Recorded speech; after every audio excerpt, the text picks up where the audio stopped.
Welcome to the Containment Zone, where every archive file is more than a story. It's a warning. Some anomalies hide in the shadows, others tear through reality, and some just stand there. They don't move, they don't breathe, they don't speak until you blink. SCP-173, codename The Sculpture, Object Class Euclid. The first recorded encounter was not a test. It was an accident, an excavation site. Osaka, Japan, 1987. A restoration team hired to secure an abandoned warehouse found a sealed sublevel with no blueprints, a narrow shaft, a heavy hatch, and inside, a statue. No witnesses survived, but the cameras recorded enough. Humanoid, roughly man-sized, short arms curled in front of the torso. No facial features, no expression, but it watched. For 1 hour the statue remained still, until the lights flickered, just once. And when they came back on, the statue was closer. No footsteps, no motion, just closer. The recording ends with static, but the final frame shows the statue, directly in front of the lens, head tilted, arms raised, as if reaching. The recovery team was never found, only a streak of something thick, dragging along the concrete and disappearing into the dark.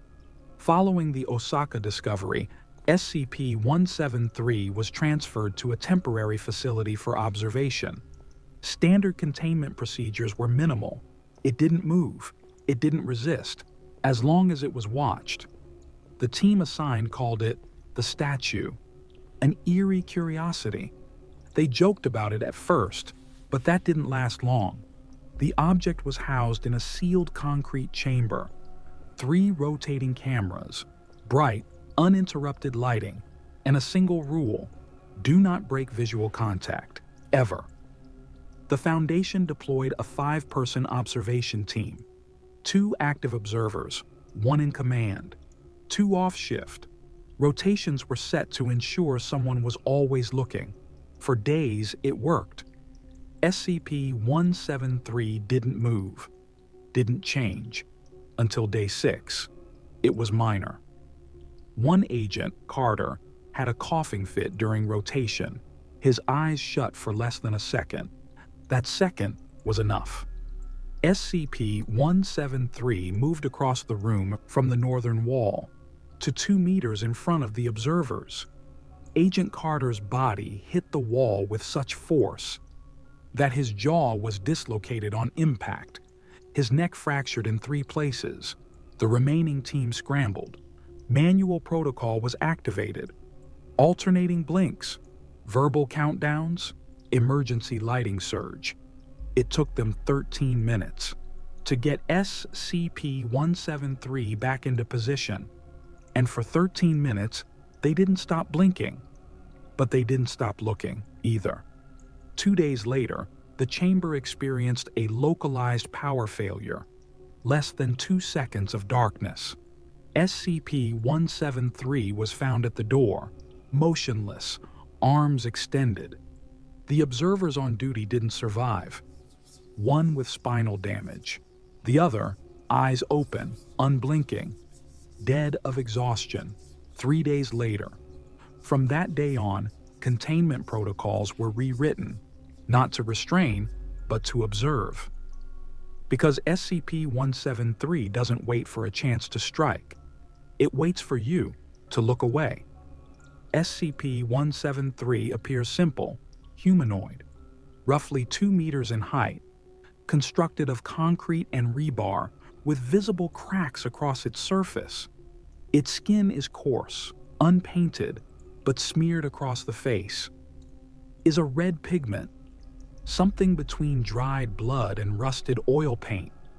Analysis confirms no biological tissue, no internal organs, no heat signature, no muscle mass, no joints. And yet, it moves. Fast. Violent. Instantaneous. It does not walk. It transitions, not by force, not by inertia, but by absence. As if between one blink and the next, SCP-173 is simply where it needs to be. No movement is ever captured, only before and after.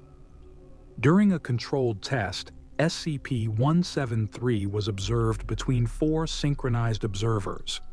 When 2 blinked at once, less than 300 milliseconds, the entity moved behind the third, snapped his neck, cleanly.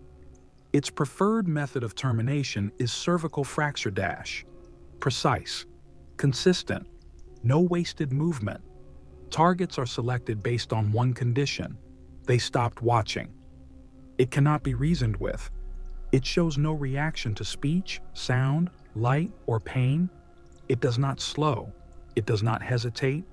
It waits, patiently, like a thought in the back of your mind. And when you forget it, for even a moment, that's when it moves. Not every encounter with SCP-173 happened inside a Foundation site, before its containment, before the cameras, before the protocols. There were incidents, buried, forgotten, misdiagnosed as accidents, until the pattern emerged. Case 1. The Water Treatment Plant, Busan, 1993.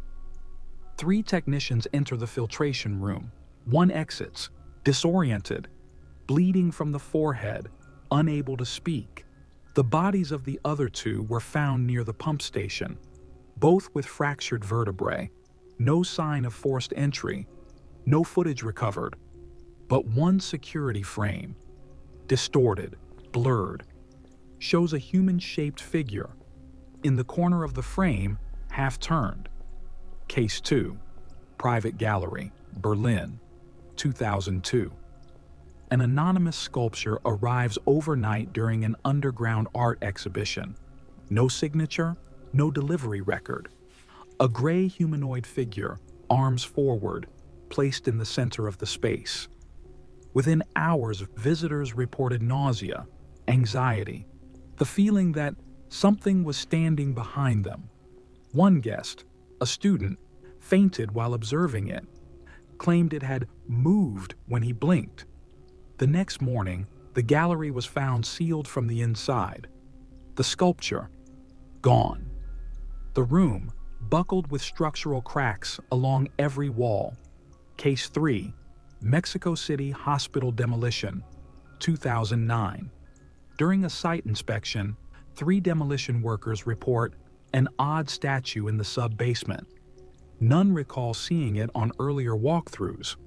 One worker reports it hadn't been there 10 seconds ago. An argument follows. 2 accuse the third of trying to scare them. Laughter, tension, then a blackout. When light returned, only 1 man remained. He was found curled in a fetal position and mumbling, "I only closed my eyes for a second." These incidents, scattered, undocumented, were later flagged during Foundation backlogs, reclassified, archived, but they weren't isolated. They were warnings, because SCP-173 doesn't require access. It doesn't need permissions. It only needs a moment, 1 blink, 1 look away, and it's already closer. Event log. Designation: Red Wake. Location: Site Theta 12, Primary Humanoid Containment Wing. Date: redacted. It began with a system calibration, routine, an update to camera synchronization across the observation sectors. Just a few seconds of downtime, a planned blackout, 3 seconds. That's all it took. At timestamp T+002, SCP-173 was visible on 4 simultaneous cameras, 4 separate hallways, all at once, impossible, unconfirmed, yet undeniable. At T+006, the first body was found. Agent Malik, neck shattered, eyes wide open, facing the wrong direction, The site went into full lockdown. But locking doors doesn't help when the thing you're locking out was already in the room. Over the next 17 minutes, SCP-173 terminated 14 personnel. Some were alone, others in groups. It didn't matter. What mattered was the moment someone blinked, the moment focus faltered. Security tried rotating blink patterns, strobe lights, even rapid-fire camera shutters. Nothing worked. Because it wasn't just movement they couldn't capture. It was absence.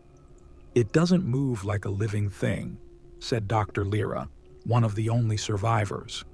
"It moves like an idea, like forgetting."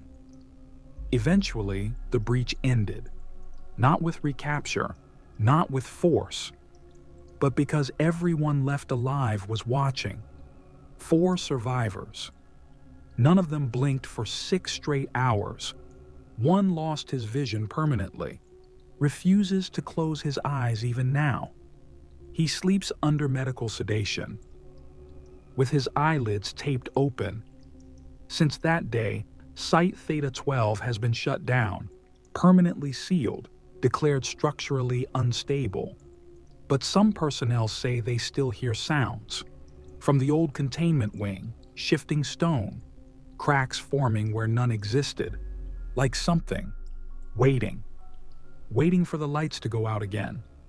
By now, SCP-173 is classified, cataloged, contained, but never understood, because nothing about it behaves like it should. It doesn't eat, it doesn't sleep, it doesn't decay, it simply waits and moves, only when you're not watching. Multiple theories have been proposed over the years, each worse than the last. Theory 1, SCP-173 is a quantum observer-dependent anomaly. Its position, and perhaps its existence, is anchored to the act of being seen. When unobserved, it returns to its default state lethal, unrestricted, pure intention. Theory 2. It's a sentient weapon, not intelligent in the human sense, but programmed biomechanically or otherwise, to eliminate targets that stop looking. Its kill mechanism is elegant, instantaneous, precise, no hesitation, no mercy, just function. Theory 3, and the most disturbing. SCP-173 is not an object, not even a creature, but a reaction, a glitch in our understanding of time and space, a presence that forms only when unobserved and kills to maintain that state. One researcher, later declared psychologically compromised, suggested this: maybe it's not real when we look at it.